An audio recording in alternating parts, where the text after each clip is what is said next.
कोसली की अनाज मंडी में 2 मार्च से 10 मार्च तक बाबा मुक्तेश्वर पुरी की कृपा से 21 कुंडीय श्री रुद्र महायज्ञ एवं श्री शिव महापुराण कथा का आयोजन किया जाएगा।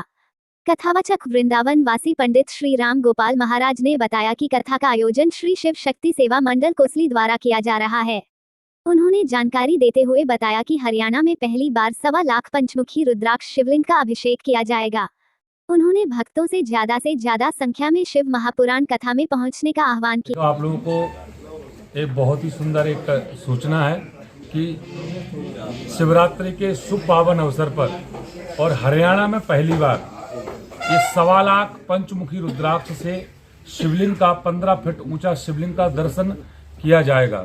2 मार्च से 10 मार्च अनाज मंडी कोसली में यह आयोजन होने जा रहा है, जिसमें 21 कुंडीय श्री रुद्र महायज्ञ और श्री शिव महापुराण का बहुत ही विशाल यह आयोजन हरियाणा की पावन भूमि पर होने जा रहा है, जिसमें 21 कुंड का जो यज्ञशाला है उसमें नित्य हवन होगा। 3 तारीख से निरंतर 10 तारीख तक हवन चलेगा, जिसमें गरीब असहाय लोग हैं, धार्मिक लोग हैं, भक्ति से जुड़े हुए जितने भी सनातन धर्म के लोग हैं, सभी को वहाँ पर हवन करने के लिए उनके लिए आमंत्रित किया गया है। लगभग वहाँ पर कोई भी आकर वहाँ हवन कर सकता है। हवन का निःशुल्क रखा है, कोई चार्ज नहीं है वहाँ पर। ये आयोजन ना विधायक जी का है ना ये मेरा है, ये आयोजन हम सबका है।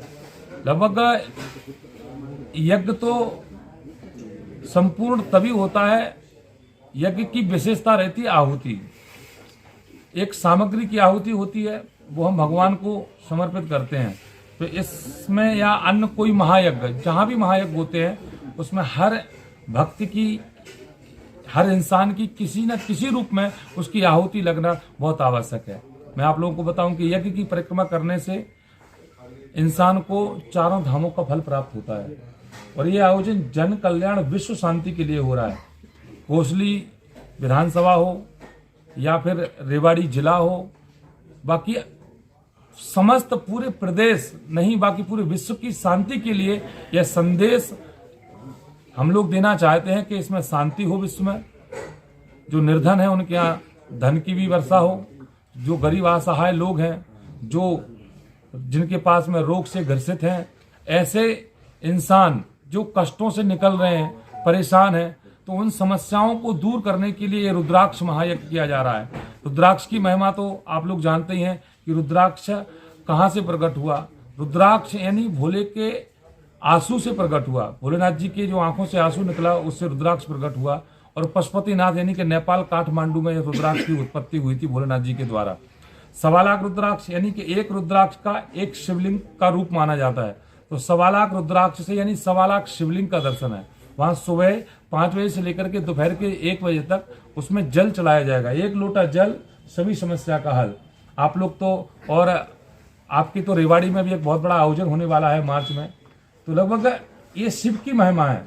शिव कौन है? सत्यम शिवम सुंदरम। त्रिपुरारी हैं, ऑपरेटर हैं, संचालक हैं। इनका जन्म तो किसी के द्वारा हुआ, लेकिन ये सभी देवताओं के ऊपर हो गए, इसलिए ये त्रिपुरारी हैं।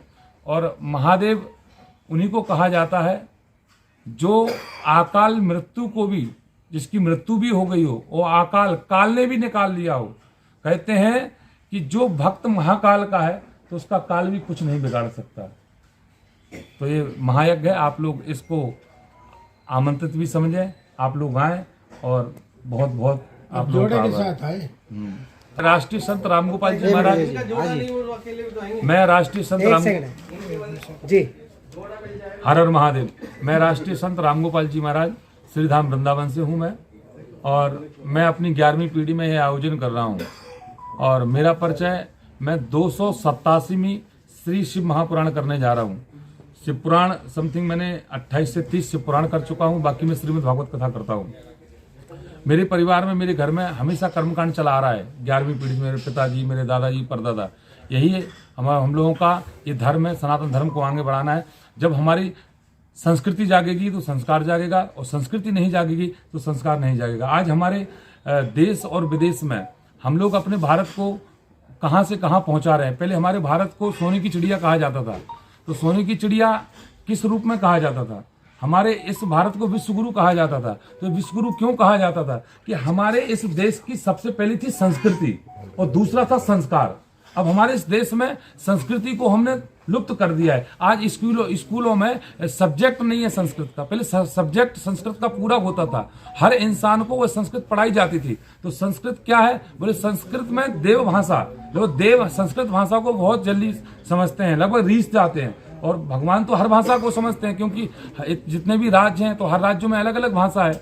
हिंदी भी है, अंग्रेजी भी है, तेलुगु भी है, मराठी भी है। लेकिन एक जो संस्कृत का जो विभाग है, लगभग हमारे भारत में पहले जब भगवान थे, जिस समय अवतरित हुए आज से 500 साल पहले, संस्कृत का बहुत चलन था। आज संस्कृत नहीं है तो आज बच्चों में संस्कार नहीं है। जब संस्कृति नहीं है तो संस्कार कहाँ से आएंगे? आज बच्चे छोटे छोटे कपड़े पहनते हैं। लगभग कपड़े किस प्रकार पहनना चाहिए? संस्कृति को समझोगे तो संस्कार को समझोगे।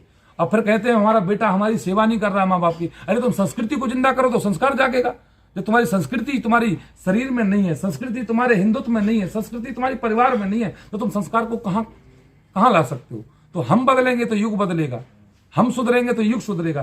पहले हमें हर सनातन धर्म को अपनी संस्कृति को सुधारना है, तो संस्कार अपने आप सुधर जाएंगे। इसीलिए यह महायज्ञ हम लोग करते हैं। हर हर महादेव। सम्मानित साथियों का यहाँ पहुँचने पर मैं धन्यवाद व्यक्त करता हूँ। शिव महापुराण कोसली अनाज मंडी में हम करा रहे हैं 2 तारीख से लेके और 10 तारीख तक, और उसी में ही 21 कुंडीय हवन रोज नित्य 9 दिन तक चलेगा। और 1.25 लाख जो रुद्राक्ष है उसका हम शिवलिंग बनाएंगे और उसी का ही हम आखिरी में प्रसाद भी रुद्राक्ष का ही सबको वितरित करेंगे। तो इसलिए और शिवरात्रि भी 8 तारीख की है, महिला दिवस भी है। तो इस अवसर पे मेरे साथ में जो हमारे कथावाचक हैं पंडित राम गोपाल जी हैं, पूरी विस्तार से तो वो चर्चा करें।